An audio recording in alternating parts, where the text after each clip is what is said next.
Salve Maria!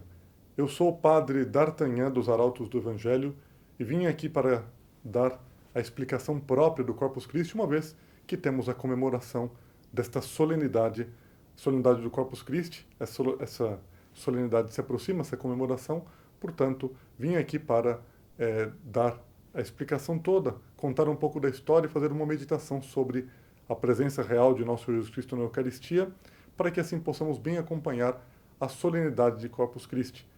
Eu cumprimento aqui todos os que fazem parte da paróquia Santa Luzia, com o nosso pároco, Padre Fernando, da cidade de Hortolândia. E com muito gosto darei agora essa explicação, contarei um pouco da história de como nasceu a solenidade de Corpus Christi em nossa igreja. No ano de 1263, na Itália, naquilo que nós chamamos de Itália hoje, mas antigamente eram alguns reinos, vários reinos daquela região na Península Itálica, que depois recebeu o nome propriamente de Itália. Em 1263, o Papa Urbano IV estava na cidade de Orvieto, passando apenas um período, não era sua sede, não era o local próprio onde ele vivia, mas estava passando um período. Quando ele recebeu a notícia de que havia acontecido um milagre eucarístico numa cidade próxima, a cidade de Bolsena, uma cidade bonita, uma cidade que tem um lago extraordinário, uma cidade famosa, muito conhecida. Nessa cidade de Bolsena havia acontecido um milagre. O que foi esse milagre? Como aconteceu esse milagre? E exatamente por que esse milagre foi importante naquele período histórico? Estamos na Idade Média, no século XIII. Naquele período, havia vários hereges que estavam se levantando contra a Eucaristia, portanto, contra a doutrina que nos mostra, que nos ensina a presença real de nosso Senhor Jesus Cristo na Eucaristia. Esses vários hereges estavam espalhando pela Europa vários erros, e com isso, algumas pessoas titubeavam em sua fé com relação à presença real de nosso Jesus Cristo na Eucaristia. Nesse momento, nesse período histórico, houve um sacerdote chamado Pedro, que vinha da região que nós chamamos de, atualmente, República Tcheca. Ele vinha daquela região para fazer uma peregrinação em Roma. Por que ele iria descer do norte da Europa, né, para descer até Roma? Por que ele viria? Partiria da República Tcheca, depois faria o contorno próprio naquela região, no norte da Itália, e depois desceria até Roma. Por que ele quis fazer essa viagem? Porque ele estava sendo assaltado por uma dúvida de fé com relação à presença real de nosso Senhor Jesus Cristo na Eucaristia. Era uma prova que ele estava passando, uma prova que nós mesmos podemos passar por isso. Ele estava sendo assaltado por essa dúvida muito forte e ele resolveu fazer uma peregrinação até Roma para ali rezar junto ao túmulo do apóstolo São Pedro e ali, junto às relíquias, em Roma, pedir que sua fé fosse fortalecida. Ele utilizou-se de uma daquelas famosas e antigas estradas romanas para se dirigir até Roma. No caminho, porém, foi necessário fazer várias paradas até que ele chegasse à Cidade Eterna, e uma dessas paradas, caminhando por uma via romana, essa via passava junto à cidade de Bolsena, próxima a esse lago. Esse lago propriamente está dentro da cidade. E ele estava passando nessa região e parou na cidade de Bolsena. A cidade de Bolsena era uma cidade famosa por uma santa que havia naquela cidade, uma santa que tinha morrido já séculos antes, no início, nos primeiros séculos da igreja, Santa Cristina, e essa santa ela tinha sido muito maltratada por seu pai. Seu pai a havia perseguido porque ele era um governador da cidade, ela tinha se convertido ao cristianismo, ele era pagão, ela tinha se convertido ao cristianismo. Ele ficou muito indignado, resolveu matar a própria filha. Tentou, depois de algumas torturas, matá-la de várias formas, mas ela não morreu por uma ação divina, Santa Cristina. Por fim, o pai resolveu levá-la neste lago, mandou que amarrasse uma pedra na própria filha e pediu que afogassem a filha jogando-a no lago. Depois que jogaram ela do barco para a água, jogaram a pedra e ela deveria, atrás da pedra, cair junto e por fim se afundar. O pai estava assistindo a cena à margem do lago, né? E a pedra caiu na água e não afundou, começou a boiar. E ela, Santa Cristina, subiu na pedra e ficou ali, equilibrada em cima dessa pedra que boiava. O pai, vendo aquela cena, teve uma reação nervosa fortíssima, passou tão mal que ele morreu. O pai tentou matar a filha, mas ele morreu. Com isso, depois que ele morreu, tiraram ela do lago e o tio da santa, portanto o irmão de seu pai, ele subiu no cargo que o pai tinha governando a cidade e continuou tentando matar a sobrinha dessa vez, porque o pai tinha morrido e ele conseguiu. Por fim, depois desses vários maltratos, conseguiu cortar-lhe a cabeça e por fim ela morreu. Como ela passou por muitos infortúnios, muitos sofrimentos antes da morte, ela é considerada a santa padroeira do infortúnio, dos infortúnios. E o padre Pedro, que vinha dessa região da República Tcheca, com o desejo de fortalecer a sua fé, resolveu se dirigir a Santa Cristina, pedindo sua ajuda, uma vez que ele estava passando pela cidade de Bolsena. Foi quando ele se dirigiu até o altar que havia no local onde ela estava enterrada, e ao lado do altar, muitos cristãos, com o passar do tempo, manifestaram o desejo de, ao morrer, serem enterrados junto à santa. Com isso nasceu uma pequena catacumba desses vários cristãos que foram enterrados junto à Santa Cristina. E então, ele, junto a esta catacumba, no altar onde estava o corpo de Santa Cristina, inclusive se conserva essa pedra até hoje, essa pedra ficou com as marcas dos pés dela de uma forma milagrosa, essa pedra se encontra em Bolsena até hoje. O padre se dirigiu ao altar, começou a celebrar a missa pedindo a Santa Cristina que lhe ajudasse esta força, né, para fortalecer sua fé, e as dúvidas de fé lhe assaltaram muitíssimo durante a missa, dúvidas contra a presença real de nosso Senhor Jesus Cristo. Conforme foi chegando a hora da consagração, ele estava muito aflito, e quando ele pronunciou as palavras da consagração, tomai todos e comei, naquela época em que celebrava-se sempre ainda em latim, ele celebrou, dizendo ali as palavras, pronunciou a fórmula de consagração. Depois que ele concluiu a fórmula, ele se deu conta que a hóstia que ele estava utilizando, a hóstia magna, a hóstia grande, começou a ficar numa tonalidade avermelhada, até que ela começou a gotejar sangue. E ali ele se deu conta que Deus tinha atendido suas orações, e por intercessão de Santa Cristina, porque o milagre eucarístico ali se havia dado, porque a hóstia havia gotejado sangue, tinha gotejado sangue. Realmente um milagre, o sangue de nosso Jesus Cristo saiu da hóstia. Nós que sabemos que na Eucaristia está nosso Jesus Cristo presente, está ali seu corpo, alma, está ali presente. Corpo, sangue, alma e divindade, como nos explica o Catecismo, corpo, sangue, alma e divindade. Ele, entretanto, está de uma forma oculta. Nós olhamos e vemos o pão, depois que o sacerdote pronunciou as palavras da consagração, nós olhamos no cálice e vemos o vinho, mas não é mais vinho, não é mais pão. Por que não é mais vinho, não é mais pão? Porque se dá um milagre. Nós sabemos que as coisas, elas têm substância e elas têm acidentes. Isso a filosofia nos explica. Por exemplo, um homem, alguém do gênero humano, ser grande ou ser pequeno, ser mais claro ou ter a pele um pouco mais escura, isso são acidentes. Por quê? Uma pessoa sendo mais alta continua sendo homem. Uma pessoa sendo mais baixa continua participando, sendo parte do gênero humano.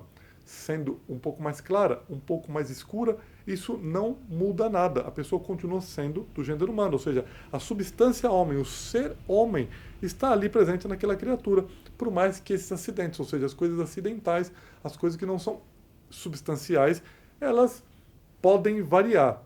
Essas várias coisas que variam, são chamados vários acidentes, não mudam a substância do homem. Ele continua sendo um homem, um ser racional, composto de corpo e alma. Todas as coisas criadas, elas têm seus acidentes e têm sua substância. E isso acontece também, tanto na hóstia como no vinho. Pão e vinho. Tem a substância de pão, tem a substância de vinho. Tem a aparência de pão, nós olhamos, aquela hóstia feita de trigo. Pão pode ser grande, pode ser menor, não muda. É sempre um pedaço de pão, uma hóstia. Nós dizemos é pão. Olhando o vinho, pode ser um vinho mais escuro, um pouco mais claro, a quantidade também não interessa, é sempre vinho. A substância vinho, o ser vinho está ali presente. Entretanto, quando o sacerdote pronuncia as palavras da consagração, esses acidentes, eles não mudam. ou seja, as características de pão permanecem. A hóstia continua sendo branca, continua do mesmo tamanho, o gosto não muda, também o odor não. O mesmo acontece com o vinho. Entretanto, aquilo que sustenta, substare, como se diz no latim, está ali por baixo desses acidentes, sustentando-os para a sua existência, para que esses vários acidentes estejam reunidos, essa substância, e aquilo não se desfaça, não volte ao nada, essa substância, no momento das palavras da consagração, acontece um milagre, exatamente um milagre, que nós não vemos. O que é esse milagre que nós não vemos? É que a substância pão e a substância vinho, elas se retiram. De si explica São Tomás que esses acidentes, que seria a forma, o tamanho, o cheiro, o odor, enfim, o odor, o sabor, tudo isso deveria como que se desconstituir e desaparecer, porque aquilo que sustenta desapareceu. Mas Deus, de uma forma milagrosa, ele retira a substância pão, retira a substância vinho, esses acidentes são mantidos e no lugar da substância pão, no lugar da substância vinho, o que se dá? Uma transubstanciação. Uma outra substância assume aquele local, se pudéssemos dizer local, para ficar mais claro a explicação, uma outra substância é posta ali. Essa substância, o que é? Nosso Senhor Jesus Cristo. É a substância dele. Ele é nosso Jesus Cristo. Ele está presente em corpo, sangue, alma e divindade. Está ali. Os acidentes se mantêm. A forma, o odor, tudo se mantém. Enquanto a substância, ou seja, existe uma transubstanciação. A substância anterior desaparece, enquanto que essa substância, nosso Senhor Jesus Cristo, está ali presente. Isso é o que se dá no momento da transubstanciação. É exatamente um milagre que nós não vemos, mas que realmente se dá. Entretanto, no momento em que o sacerdote, Padre Pedro, ele pronunciou as palavras sobre a hóstia, o que aconteceu? Um milagre tal que algo dessa transubstanciação que nosso Jesus está presente não ficou apenas numa mudança, numa transubstanciação, essa mudança de substância, mas as características externas daquilo que se vê, aquilo que é palpável, acidentais, de tal forma houve uma mudança que o sangue de nosso Jesus Cristo se fez presente. Então a hóstia ficou toda molhada de sangue, esse sangue começou a gotejar. Um milagre extraordinário que foi visto, portanto, não só a fé que nos diz, eu acredito em nosso Jesus Cristo presente na Eucaristia, mas ali se deu um milagre que com os olhos carnais era possível ser analisado, ser visto. E quando isso aconteceu, o sacerdote ficou com a alma cheia de uma alegria enorme, sua fé foi fortalecida, e ele, no momento, se deu conta que tudo estava desfeito, aquela dúvida dele estava desfeita. E ele não conseguiu prosseguir a missa, ele colocou a hóstia junto ao corporal, aquele tecido que fica em cima do altar, dobrou o corporal e levou para a sacristia a hóstia. Havia tanto sangue que o corporal ficou banhado em sangue, e quando ele saiu, as pedras do altar, os degraus também ali caíram, gotejaram algumas gotas de sangue nos degraus todos ali próximos ao altar. Ele foi para a sacristia, deixou ali o milagre, e ele se dirigiu à cidade de Orvieto, que era próxima, onde estava Urbano IV, que era papa, para contar o que havia acontecido. É interessante nós analisarmos o seguinte: Urbano IV, quando ele era sacerdote, vivendo na Bélgica, anos antes, ele havia conhecido uma religiosa agostiniana, Santa Juliana. Essa Santa Juliana, ela tinha recebido uma revelação de Nosso Senhor Jesus Cristo, uma visão que ela teve. Nessa visão, ela via como que uma lua com uma mancha escura. E foi-lhe explicado no fundo de sua alma, alguns anos depois de sua visão, foi-lhe explicado no fundo de sua alma o que significava aquela visão. É que na Igreja Católica nós tínhamos como que algo que fazia uma sombra. Não propriamente uma mancha, mas algo que tinha menos brilho. O que era? É que na Igreja Católica faltava uma festa própria para honrar, para glorificar a nosso Jesus Cristo presente na Eucaristia. Porque na Quinta-feira Santa, nós temos a instituição da Eucaristia e do sacerdócio. A missa começa com muita alegria, entretanto, no final da missa, nós já não tocamos o sino, são as matracas que soam. Por quê? Porque nós já recordamos que nosso Jesus Cristo foi preso. E depois, na sexta-feira, ele morreria por causa da traição do filho da perdição de Judas. Portanto, no dia da instituição da Eucaristia, a missa começava com alegria e terminava com uma nota característica de tristeza. E ela, Santa Juliana, recebeu essa revelação de que, como que essa sombra que estava sobre a igreja, o que era essa sombra? Nessa lua que ela via, nessa como que lua que ela via, é que faltava uma festa para ter um brilho completo dentro da igreja, para honrar, para reverenciar, para glorificar, para adorar a nosso Jesus Cristo presente na Eucaristia. Por isso que Santa Juliana, ela, encantada com isso, procurou guardar em reserva para não ser posta em relevo por ter recebido uma revelação, uma comunicação de Deus, mas ela conhecia um padre, esse padre muito amigo dela. Ela contou isso a esse padre que era teólogo, para que ele analisasse também esse assunto, esse padre lá na Bélgica. Esse padre ficou encantado com algumas outras poucas pessoas que souberam, e por isso eles mexeram um pouco as coisas lá na Bélgica, na cidade de Liège. E o que aconteceu? Na cidade de Liège, o bispo, sabendo do que havia acontecido, ele instituiu uma festa para a Eucaristia, para o corpo de nosso Jesus Cristo, para honrar, glorificar a Eucaristia, na cidade de Liège. Era uma coisa regional, porque era o bispo apenas daquela região, daquela diocese. E ali ficou assim instituída essa festa. Mas essa festa não estava instituída, essa solenidade, em toda a igreja. O que aconteceu?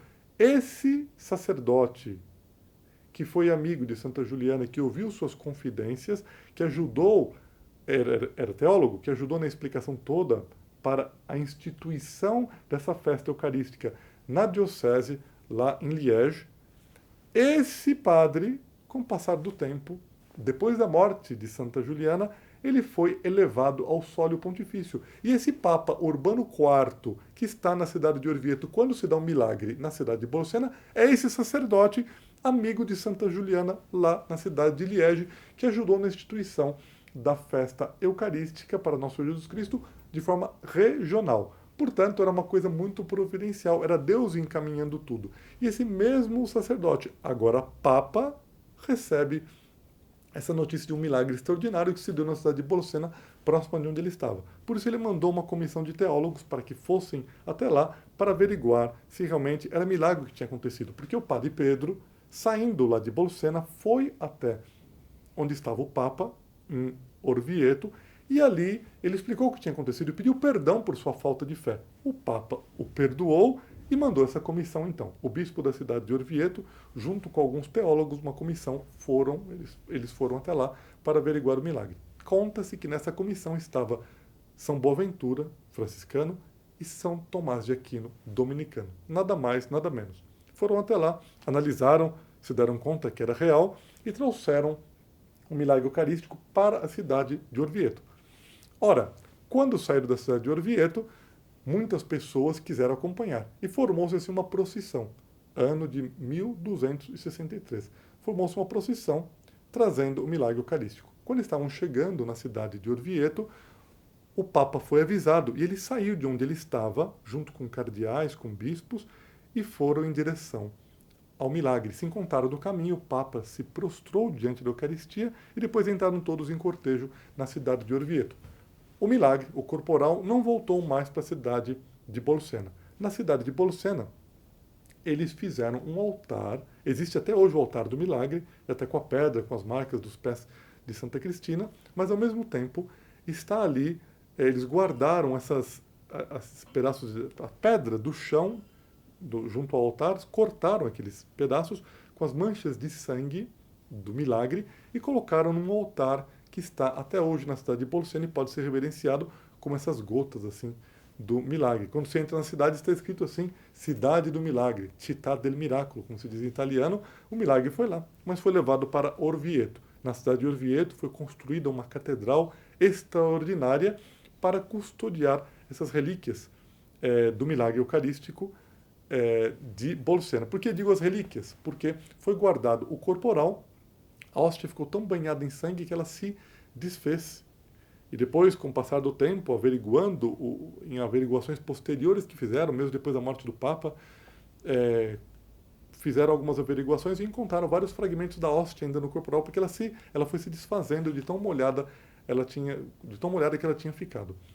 E guardaram na cidade de Orvieto, até hoje se expõe esse corporal com as manchas de sangue, e existe um outro relicário com algumas partículas que restaram dessa hóstia que se desfez, essas partículas ainda manchadas de vermelho com o sangue de nosso Senhor Jesus Cristo, e também alguns sanguíneos, outros tecidos que utilizaram na época para proteger o milagre. Tudo isso fica guardado num segundo relicário, como uma espécie de uma urna.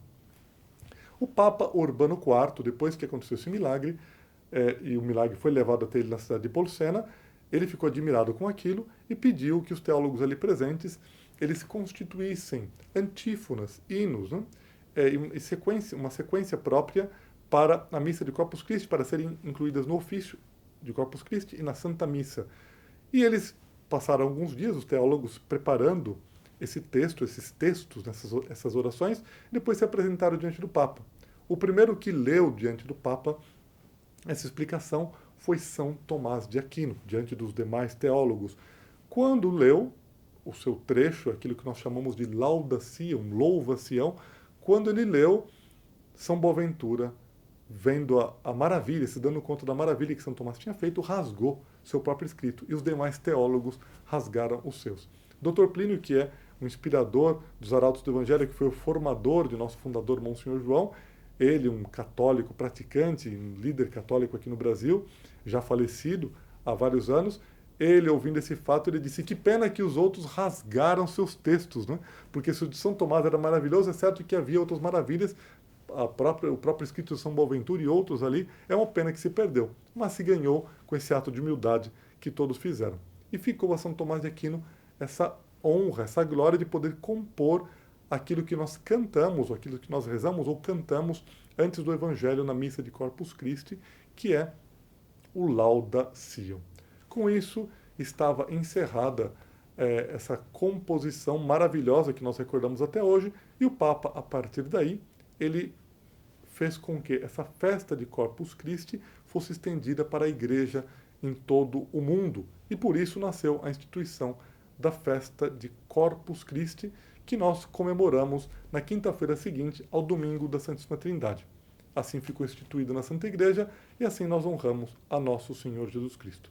Eu espero que todos que estão aqui assistindo este vídeo possam ter se regozijado com essa história, possam ter alimentado a própria alma conhecendo essas maravilhas da Santa Igreja e possam viver um dia de Corpus Christi abençoadíssimo. Para isso, uma boa confissão, para receberem a nosso Jesus Cristo presente na Eucaristia, porque, como diz São Tomás de Aquino no Laudação, não se pode jogar pérolas aos porcos.